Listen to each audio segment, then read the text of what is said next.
now that, well, Iran won't agree to what they agreed to 10 years ago. I'm sure Iran wonders, if we agree to it, will the United States tear it up again and bomb our civilian infrastructure and kill school children and engage in an assassination campaign against our leadership? This is not going to be an easy negotiation, because the last negotiation that led to a control of Iran's nuclear program, the U.S. made the decision to tear it up and walk away from the deal. I think that decision by President Trump to tear up a diplomatic deal will go down in history as one of the worst decisions in the foreign policy space ever made by an American president. If you make diplomacy impossible, you tend to make war inevitable. We heard some Republicans also speaking to journalists this morning. Ron Johnson, a senator, said that he agreed with Trump's decisions on this war, but he said that this would be, quote, a long-term project going forward. Of course, lawmakers on both sides say that they are hopeful that there's still room for further negotiations before the ceasefire ends in about 10 days' time. But definite acknowledgement there, even from Trump's own party, that this remains an open-ended conflict. All right, that's Al Jazeera's Heidi Jo Castro live for us with all the latest from Washington, D.C. Thanks so much, Heidi. In Islamabad, mediators are urging the U.S. and Iran to uphold the ceasefire agreement.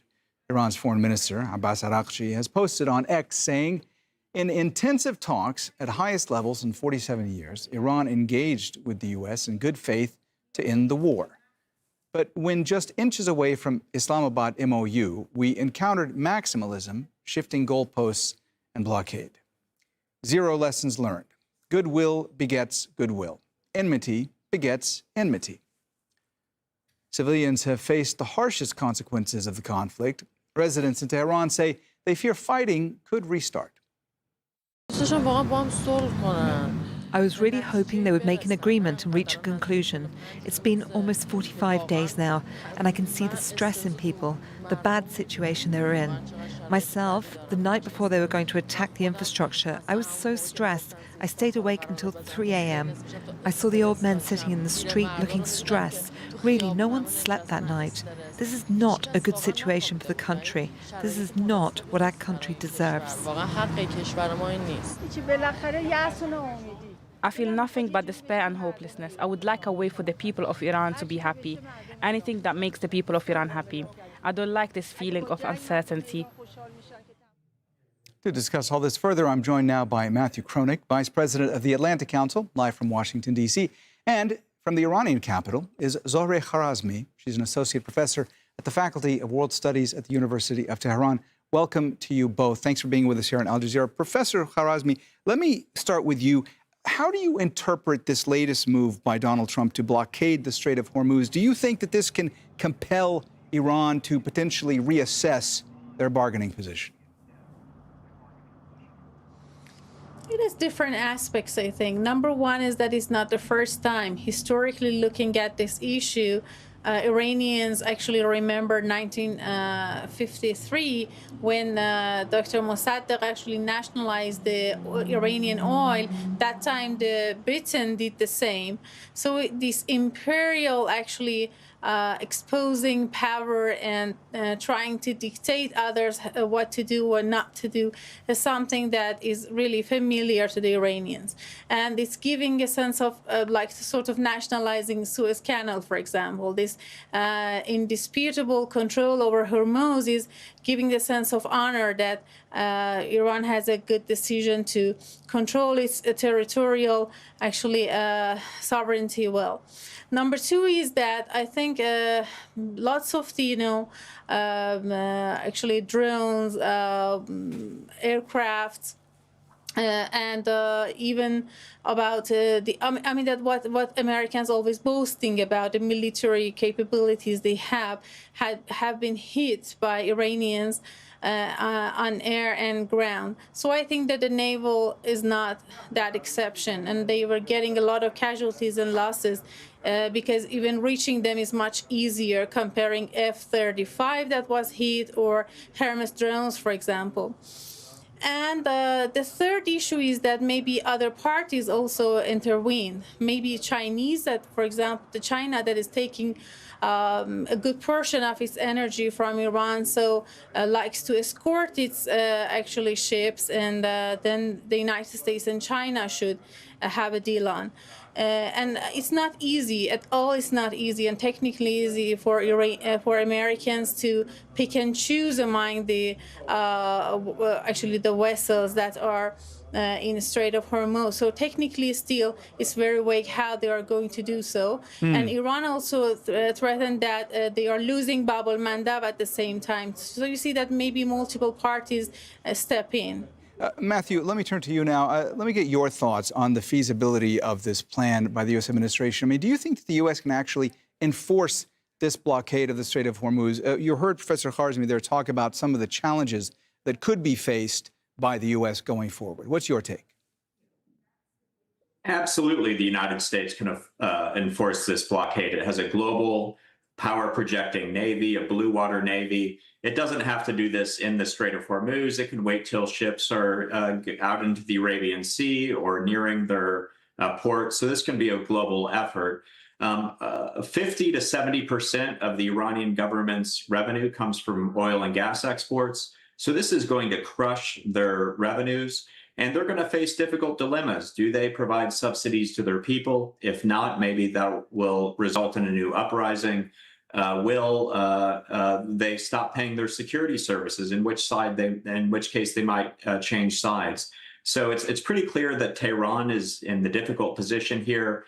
And the solution is pretty simple. If they want to not build nuclear weapons, like they promised to do in the NPT, if they want to stop threatening international trade, if they want to stop murdering their own civilians, I hope the professor's family wasn't affected by the thousands of Iranians that were killed by the Islamic Republic, then the solution here is pretty simple. The madmen in Tehran are the problem, and they need to come to their senses. Professor Kharzmi, let me ask you, where, from your vantage point, do things stand when it comes to negotiations going forward between the U.S. and Iran? Once those talks stopped in Islamabad, there has been a lot of question as to where things stand right now. Is a negotiation actually ongoing? Have things stopped? Where does it go from here? Negotiation is meaningful only the time that there's the will of listening and will of actually acting upon. And the United States indicates that it's not really serious about it, particularly from the pressure that they are taking from Israel's sides. I think Israelis have an endless appetite to have endless wars. And even today, there are news that the Hebrew press and TV is actually indicating that Israel is thinking about a new assault to Iranian infrastructure, and this time is more hopeful that Trump does not avoid them to do so. So I think that Washington is not independent, and the priority of Washington is much to preserve the genocidal regime of Israel rather than its own people benefits.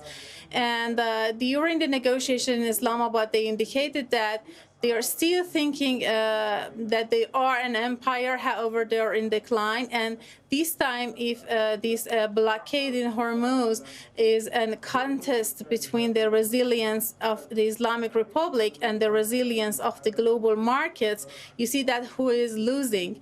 And I think that it won't take much time that the United States is to seize the blockade of Hormuz, because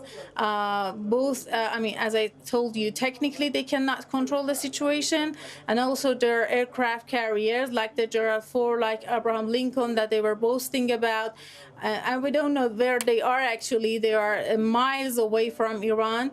So I think that the other also destroyers and aircraft carriers would have the same doom. So with the illusion and the sort of doing a sort of Hollywood actually movie-like strategies, they cannot really act in this battleground.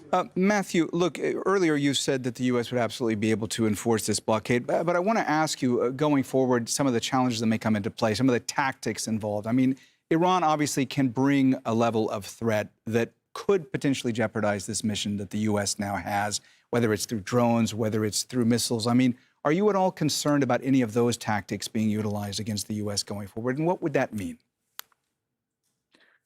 Well, Iran's remaining drones and missiles are clearly a problem, as your viewers in Doha understand. Iran's been lashing out wildly at all its neighbors, killing civilians. It's really out of control.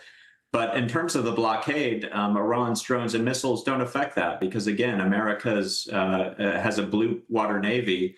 They can enforce this blockade anywhere. They can stop ships in the South China Sea. They can stop ships in the Arabian Sea, well beyond the range of Iranian drones and missiles. So this is going to put a lot of pressure on the government, the Islamic Republic. The only question is, do they relent or do they continue to cling to power and in the meantime really hurt the prosperity of their own people, hurt their neighbors and hurt the global economy? So it's up to the leaders in Tehran. And of course, the leaders in Tehran today might not be the leaders next week or 2 weeks from now. So if these people aren't willing to negotiate, they can be eliminated, and we'll try to find people who are more reasonable. All right, we're going to have to leave it there for now. Thanks to both of our guests, Matthew Kronig, Vice President of the Atlantic Council from Washington, D.C., and Zoreh Kharazmi, Associate Professor at the Faculty of World Studies at the University of Tehran. Thanks so much for joining us here on Al Jazeera.